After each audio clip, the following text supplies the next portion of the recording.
I'm Andy. Thank you for watching my video and welcome to our new life in the country.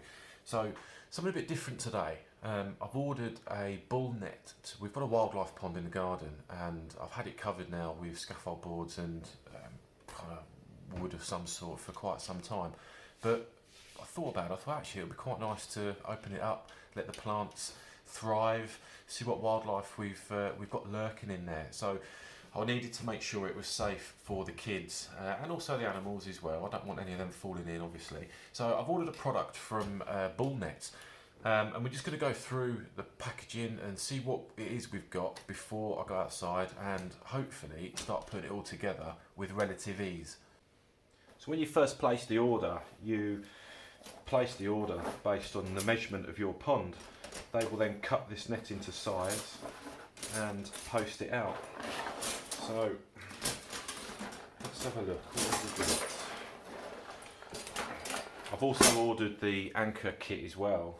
It's all soft ground around it, so I've ordered the soft ground anchor kit. Okay. This is obviously the net. There's the net.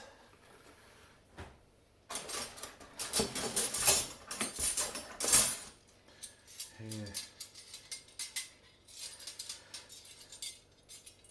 That's the ground pegs, your anchor system. Ah, right, okay. I think it's starting to make sense now. Okay, more anchors in there and some carabiners. Right. Let's get cracking and have a look.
On, potentially doesn't look the prettiest yet. You can see all the pegs around it, but I'll sort that out, put some flowers and grass or whatever around it. But in terms of ease, really easy to do, and the ultimate aim is to obviously make it kid proof. So it's now kid proof, it's as tight as I can get it. So when you put a bit of weight on it, obviously it kind of drops slightly, but the important thing is they're not going to end up under the water, so I'm happy with that now. Yeah, when I smarten it up, it'll look better, and I think I'm even half tempted to build a bit of a waterfall here at the back, because that would be quite nice in the summer if we sat over there, little waterfall. Yeah, potentially, might look at that. So watch your space. But thanks for watching, and I hope you found this useful. See you again.